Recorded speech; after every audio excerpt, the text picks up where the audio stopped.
नमस्कार बच्चों, स्वागत है आपका आज की इस वीडियो में। जैसे कि आप लोग जानते हैं कि एडगेट अभ्यास पुस्तिका मिल चुकी हैं स्कूल से। बच्चों जिनको नहीं मिली हैं वो अपने स्कूल जा कर के ले लें, और जिनको भी मिल गई हैं वो इस वीडियो के माध्यम से अपनी कक्षा 8वीं की सामाजिक विज्ञान एडगेट अभ्यास पुस्तिका भर लें, है ना बच्चों। तो आप देख सकते हैं 2024 से 25 की जो नई किताबें हैं वही हम इस वीडियो के माध्यम से आपको बताने जा रहे हैं। और जैसे आप लोगों ने यूट्यूब पर सर्च भी किया होगा तो आपको 2023 से 24 के बीच की किताबें मिल रही होंगी। नई किताबें कोई नहीं अपलोड कर रहा, तो नई किताबें हम अपलोड कर रहे हैं 2023 से 24 के 24 से 25 के बीच की, ठीक है। तो और सामाजिक विज्ञान की हो जाएगी, गणित की इसी प्रकार, संस्कृत, सारे सब्जेक्ट इसी प्रकार हो जाएंगे। और अंग्रेजी आपकी सारी की सारी हो गई है क्लास 8 की।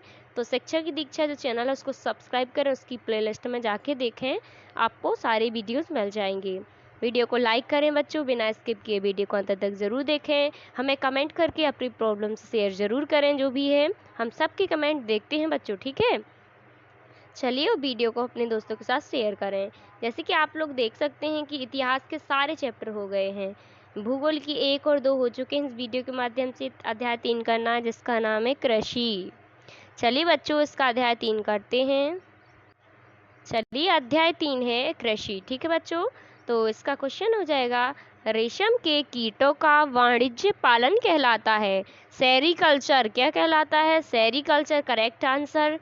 दूसरा है, निम्नलिखित में से ब्राजील किसका अग्रणी उत्पादक देश है? तो क्या कहवा आ जाएगा, ठीक है। बी करेक्ट हो जाएगा, कहवा, ठीक है। तो अपना बी आंसर सही हो जाएगा। चलिए बच्चों इसके बाद नेक्स्ट देखते हैं प्रश्न नंबर 3, ठीक है। कृषि एक प्राथमिक क्रिया है, इसमें शामिल नहीं है औजारों का निर्माण, ठीक है। ये बस शामिल नहीं है। कृषि में सब्जियां उगाना भी आता है, पशुधन भी आता है, फूलों का उगाना भी कृषि में आता है ना। तो ये औजारों का निर्माण नहीं आता। चलिए बच्चों प्रश्न नंबर 4 है, पर्वतीय ढालों वाले क्षेत्रों में रहने वाले परिवारों के लिए किस फसल का उत्पादन उपयुक्त होता है? तो कॉफ़ी का। तो वो कॉफ़ी का उत्पादन उनके लिए उपयुक्त होता है। प्रश्न है 5वां, वाणिज्य कृषि के लिए किस उपयुक्त कथन सत्य है? तो पहला और चौथा, अधिक पूंजी का उपयोग और अधिकांश कार्य मशीनों द्वारा करना, ठीक है। चलिए बच्चों रिक्त स्थान आते हैं। तो रिक्त स्थान देखते हैं किस प्रकार रिक्त स्थान दिए हुए हैं। तो 6वां रिक्त स्थान पढ़ते हैं, क्या है? जैविक कृषि में रासायनिक खादों का उपयोग नहीं किया जा सकता, यानी नहीं किया जाता है, ठीक है।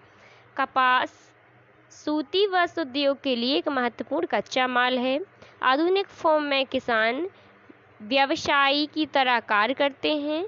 बागानों में उगाई जाने वाली चाय की फसल की पत्तियों का उपयोग पेय पदार्थ के रूप में किया जाता है। भारत की 2/3 जनसंख्या कृषि कार्य करती है, ठीक है बच्चों। देखते हैं प्रश्न नंबर 7वां, ठीक है। तो 7वां प्रश्न पढ़ते हैं, क्या है? पौधों से प्रतिकृत उत्पाद के लिए रूपांतरण में कितनी आर्थिक क्रियाएं सम्मिलित हैं? लिखिए। तो पौधों में परिष्कृत उत्पाद तक के रूपांतरण में 3 प्रकार की आर्थिक क्रियाएं सम्मिलित हैं। पहली क्या है? प्राथमिक क्रियाएं, दूसरी द्वितीय क्रियाएं, तीसरी तृतीय क्रियाएं, ठीक है। 8वां क्वेश्चन है, कृषि क्रियाकलाप के लिए क्या क्या आवश्यक है? तो आंसर में आ जाएगा बच्चों, कृषि क्रियाकलाप के लिए अनुकूल स्थलाकृति मृदा और जलवायु अनिवार्य रूप से आवश्यक होते हैं। कृषि क्रियाकलाप विश्व के उन्हीं प्रदेशों में संकेंद्रित है जहां फसल उगाने के लिए उपयुक्त कारक विद्यमान होते हैं, ठीक है बच्चों। चलिए प्रश्न नंबर 9 देखते हैं, कृषि तंत्र क्या है? इसके महत्वपूर्ण निवेश क्या एवं क्रियाएं क्या क्या हैं? तो कृषि या खेती को एक तंत्र के रूप में देखा जा सकता है। इसके महत्वपूर्ण निवेश बीज, उर्वरक, मशीनरी और श्रमिक हैं। जुताई, बुआई, सिंचाई, निदाई और कटाई इसकी प्रमुख क्रियाएं हैं। चलिए 10वां प्रश्न देखते हैं, श्रम और प्रौद्योगिकी के स्तर के आधार पर कृषि को कितने प्रकार में विभाजित किया गया है? तो श्रम और प्रौद्योगिकी के स्तर के आधार पर कृषि को 2 मुख्य प्रकारों में विभाजित किया गया है। पहला है निर्वाह कृषि, दूसरा है वाणिज्य कृषि। तो आप वीडियो को रोक करके लिख सकते हैं बच्चों। जैविक कृषि से आप क्या समझते हैं, लिखिए। तो जैविक कृषि से अभिप्राय कृषि की ऐसी प्रणाली से है जिसमें रासायनिक खादों एवं कीटनाशक दवाइयों का उपयोग नहीं किया जाता, बल्कि उनके स्थान पर जैविक खाद या प्राकृतिक खादों का उपयोग किया जाता है। चलिए 12वां प्रश्न देखते हैं। आदिम निर्वाह कृषि में कौन कौन सी कृषि को शामिल किया गया है? तो आदिम निर्वाह कृषि में स्थानांतरी कृषि और चलवासी पशुचारण कृषि को शामिल किया गया है।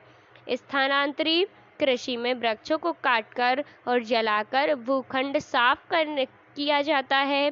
चलवासी पशुचारण में पशुचारक अपने पशुओं के साथ चरे और पानी के लिए एक स्थान से दूसरे स्थान पर जाएं। तीसरा प्रश्न है, मिश्रित खेती क्या है? यह किन किन देशों में प्रचलित है? तो जब फसलों के उत्पादन के साथ साथ पशुपालन भी किया जाता है और भोजन व चारे की फसल उगाई जाती है तो इसे मिश्रित खेती कहते हैं। यह यूरोप, दक्षिण अफ्रीका, अर्जेंटीना और न्यूजीलैंड देशों में प्रचलित है। चलिए बच्चों, इसके बाद देखते हैं प्रश्न नंबर 14वां। गेहूं की फसल के लिए किस प्रकार की जलवायु की आवश्यकता होती है?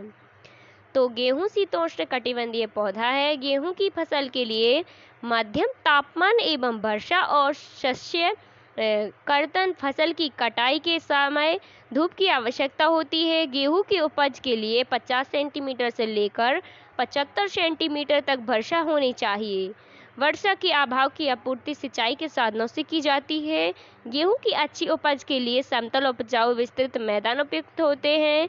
इनकी उपज के लिए अच्छी जल निकास वाली दोमट मिट्टी उत्तम रहती है। कपास की खेती के लिए किस प्रकार की जलवायु और मृदा उपयुक्त होती है? तो कपास एक नकदी फसल है। इसकी वृद्धि के लिए उच्च तापमान, हल्की वर्षा, 200-210 पाला रहित दिन और तेज चमकीली धूप की आवश्यकता होती है। यह काली और जलोढ़ मिट्टी मृदा में सर्वोत्तम उगती है। कपास की फसल मुख्यतः चीन, भारत, ब्राजील, पाकिस्तान और संयुक्त राज्य अमेरिका में होती है। खाद्य सुरक्षा से क्या आशय है? तो खाद्य सुरक्षा से आशय पदार्थों की अनुचित आपूर्ति एवं जन सामान्य के लिए भोज्य पदार्थ की उपलब्धता से है। पूरे विश्व में खाद्य सुरक्षा सदा से एक चिंता का विषय रहा है। जब भी अनाज उत्पादन में विश्व के वितरण की समस्या आती है तो सहज ही निधन परिवार इससे प्रभावित होते हैं। 17वां प्रश्न है, आपके आसपास के क्षेत्रों में किन किन फसलों का उत्पादन किया जाता है? इन्हें खाद्यान्न तथा व्यापारिक फसलों के वर्गीकृत कीजिए। तो हमारे आसपास के क्षेत्र में गेहूं, धान, मक्का, सोयाबीन, चना, गन्ना, कपास, जूट आदि फसलों का उत्पादन किया जाता है।